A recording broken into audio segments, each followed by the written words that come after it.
సమస్యలన్నీ అన్ని విన్న తర్వాత కూడా ముఖ్యంగా మేము చొరవ తీసుకొని ఈరోజు దాదాపు ఒక 12 కోట్లు 15 కోట్లు 3 కోట్లు ఎక్కువ పెట్టారా అంటే ఈ మీటింగ్ ఖరీదు మీ అందరికీ ఒక ఒక జిల్లాలో పెద్ద కార్యక్రమం అయిపోద్ది.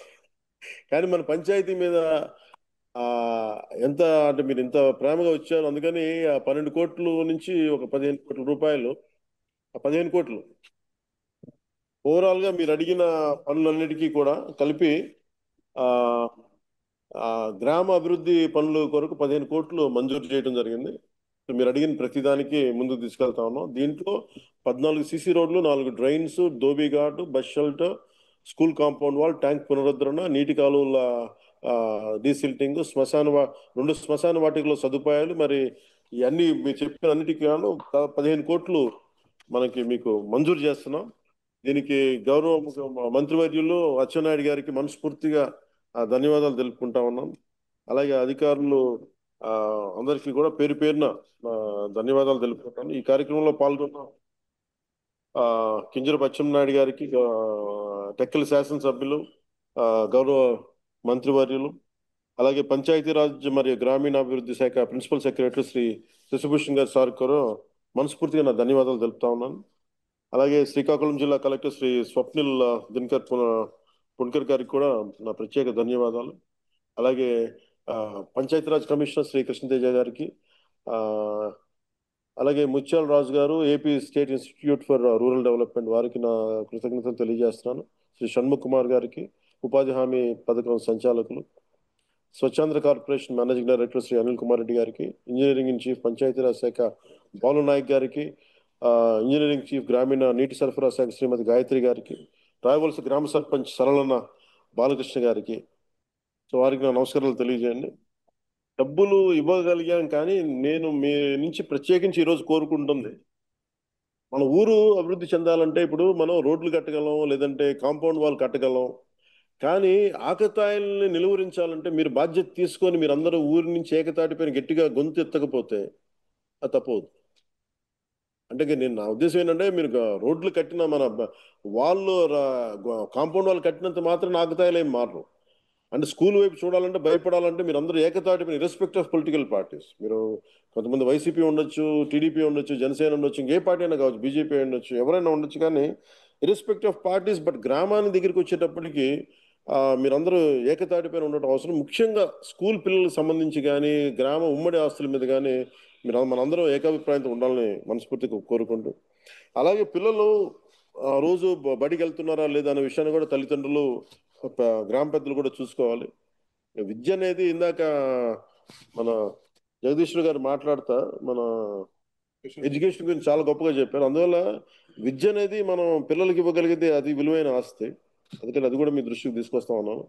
అలాగే గ్రామ శుభ్రత, శానిటేషన్, వీటన్నిటికి కూడా మీరు అందరూ ప్రత్యేకించి భాగస్వామ్యం తీసుకోండి. కనీసం విలేజ్ సచివాలయాలు ఉన్నాయి, మీరందరూ పంచాయతీ ఆఫీసులు ఉన్నాయి, వీరందరూ కనీసం ఒక రోజుకి గ్రామ పరిసరాలని శుభ్రంగా చేసుకోవడంలో మీరు పార్టిసిపేట్ చేయాల్సిందిగా మనస్ఫూర్తిగా మిమ్మల్ని కోరుకుంటా ఉన్నాను. అంటే మన కష్టాలు వచ్చినప్పుడే విలువ తెలుస్తుంది. ఒకసారి మా ఇంట్లో ఏముంటుందంటే, నాకు వాటర్ ట్యాంక్లో నీళ్ళు అయిపోతాయి. మామూలుగా నీళ్ళు ఉన్నప్పుడేమో 3-4 బకెట్ కూడా చేసేస్తాను. కానీ నీళ్లు లేనప్పుడు ఒక్క హాఫ్ బకెట్ తోటి సంపూర్ణంగా స్నానం చేస్తాను. అప్పుడు అనిపిస్తా ఉంటది నీటి విలువ ఎంతని నాకు. సో మీ అందరూ కూడా నాలాంటి అనుభవాలు ఉంటాయి. అందుకని వర్షాకాలంలో వర్షపు నీటిని మనం వృధా చేయకుండా నిల్వ చేసుకుంటే, అలాగే వ్యవసాయానికి మరి ఇతర అవసరాలకి వినియోగించుకోవాలి. అలాగే హరిత గ్రామాలంటే మొక్కలు వేయమంటే మొక్కలు వేసేటివి వేసి మొక్కలు వేసి, కానీ దాన్ని ఎవరు మెయింటైన్ చేస్తారు? గ్రామంలో మనమే ఒక భాగస్వామ్యం తీసుకోవాలి. నర్సరీల నుండి ఉచితంగా వచ్చే మొక్కల్ని ప్రతి గ్రామంలో ఇంట్లో నాటాలి. అది చిన్నపాటి సుందర వనంగా మనం చేసుకోవచ్చు ఈ ప్రతి గ్రామంలో. అలాగే ముఖ్యంగా పిల్లలు ఆడుకోలేకపోతున్నారు. బయటికి వెళ్ళి ఎంతసేపు సెల్ ఫోన్లో టీవీల్లో ఆగిపోతున్నారు. అందువల్ల ప్రత్యేకించి మీ అందరికీ కూడా ఖాళీ స్థలాలను గుర్తించి వాటికి పిల్లల్ని ఆడుకునే అభివృద్ధి స్థలాలుగా చేయాలి అనేది ఉంది. అది మీరందరూ కొంచెం చొరవ తీసుకుని ఆ దిశగా వెళ్ళండి. మా నుంచి ఎలాంటి సహకారం కావాలో నేను ముందుండి మేము నడిపిస్తాను. మీకు గుర్తుండి ఉంటుంది. నన్ను చిత్తూరు జిల్లా మన రాజంపేటలో ఒక చోట అడిగితే రైల్వే కోడూరులో నేను వెంటనే అక్కడ కనీసం మనకి 300 ఎకరాలంత భూమి ఉంది ఇక్కడ. అసలు సెంటు భూమి లేదు అక్కడ రైల్వే కోడూరు. సో నేను ఒక ఎకరం ఎకరన్నర కొని వాళ్ళకి స్కూల్ కోసం నేను పంచాల్సి వచ్చింది. సో నా దగ్గర అంత డబ్బు లేదు, కానీ మనకున్న పొలాన్ని, మన ప్రభుత్వ భూముల్ని ఖచ్చితంగా పిల్లలకు ఉపయోగపడేలా ఖాళీ స్థలాలకి, ఎందుకంటే దేహదారుఢ్యం చాలా అవసరం పిల్లలకి. వయసు వచ్చిన ఆడబిడ్డలకి ఇంతమంది తల్లులు ఉన్నారు, అక్క చెల్లెలు ఉన్నారు, ఆడపడుచులు ఉన్నారు. మన బిడ్డల్ని, మన ఆడబిడ్డలు మనం రక్షించుకోలేని పరిస్థితిలో మనం ఉండటం నిజంగా చాలా బాధాకరం. అందుకని ప్రతి ఒక్కరు కూడా, యువకులు కానీ అందరూ కూడా, పెద్దలు కానీ, ఆడబిడ్డలకి గ్రామ సమాజం రక్షణ కవచంగా నిలబడాలి. అది దయచేసి మీరు దాన్ని దృష్టిలో పెట్టుకోండి. అవసరమైన భద్రతా చర్యలు కానీ మరి అవగాహన కార్యక్రమాలు కానీ మీరు నిర్వహించండి. దానికి సంపూర్ణ సహకారం అందిస్తాం. అలాగే ఊరి నుంచి ఉన్నత స్థాయి చేరిన వారు తన గ్రామాన్ని మరవకూడదు. ఎక్కడో విదేశాల్లో ఉండేవాళ్ళు, ఇప్పుడు మన గౌరవ ముఖ్యమంత్రి గారు కూడా ఏం చెప్తున్నారంటే, ప్రతి ఒక్కరిని అడాప్ట్ చేసుకోండి. మన ఇండస్ట్రియలిస్టులు ఉన్నారు, పారిశ్రామికవేత్తలు, ఈ రాష్ట్రం నుంచి మీరు లబ్ధి పొందారు కాబట్టి ఎవరినో ఒకళ్ళు మీరు తీసుకొని ఆ కొంత దత్తత తీసుకోమనే కార్యక్రమం ఉంది. అలాగే ప్రతి ఊరి నుంచి ఉన్నత స్థాయికి చేరిన వారు మన గ్రామాలు మర్చిపోకూడదు. ఇప్పుడు నేను కూడా ఎందుకు మీకు ఇంత నిలబడి మాట్లాడుతున్నానంటే, నా నేల నాకు జీవనాన్ని ఇచ్చింది. నాకు ఈ నేల నాకు అన్నం పెట్టింది. నాకు ఈ నేల నాకు బతుకునిచ్చింది. అలా నేల కోసం చేయడానికి నేను నా వంతు బాధ్యతగా నేను నిర్వహిస్తా ఉన్నాను. అలాగే మన ఊరు నుంచి వెళ్ళిన వేరే గ్రామాల్లో, వేరే ఊళ్ళలో ఉన్న ప్రతి ఒక్కరికి కూడా ముఖ్యంగా మన టెక్కల్ నియోజకవర్గం, రావివలస పంచాయతీ నుంచి వచ్చిన ప్రతి ఒక్కరు కూడా తిరిగి మన గ్రామం వైపు చూడవలసిందిగా నేను కోరుకుంటా ఉన్నాను. గ్రామాభివృద్ధిలో వారు కూడా వారి వంతు పాత్ర పోషించాలి. అదే నిజమైన అభిమానం. తద్వారా దేశానికి సేవ చేసినట్టు అవుద్ది. చివరిగా నేను ఒక్కటి చెప్పాలనుకున్నాను. అంటే మీ అందరి భాగస్వామ్యం చాలా కీలకం. ఈ రోజున 350 మంది ఉండొచ్చు, కానీ 3500 మంది భాగస్వామ్యం చాలా కీలకం. దాని ఉంటే మీరు అభివృద్ధి దిశగా ముందుకు సాగుతుంది. మనందరం కలిసికట్టుగా పనిచేస్తే రావి వలస గ్రామం రాష్ట్రానికి ఆదర్శ గ్రామంగా కాకుండా ఆధ్యాత్మిక పంచాయతీ కూడా నిలుస్తుంది. అది మీ అందరి సహకారంతో మనం ఆశించిన అభివృద్ధిని తప్పకుండా సాధించగలం తెలియజేసుకుంటూ, యోగా డే వస్తుంది మనకి. International yoga day 21 June 2025. ప్రధానమంత్రి గారు వైజాగ్ వస్తా ఉన్నారు. దీంట్లో మనం ఏంటంటే, నిన్న ముఖ్యమంత్రి గారు మాట్లాడుతూ చాలా కార్యక్రమాలు చేస్తా ఉన్నాను మేము అందరం చేయమని.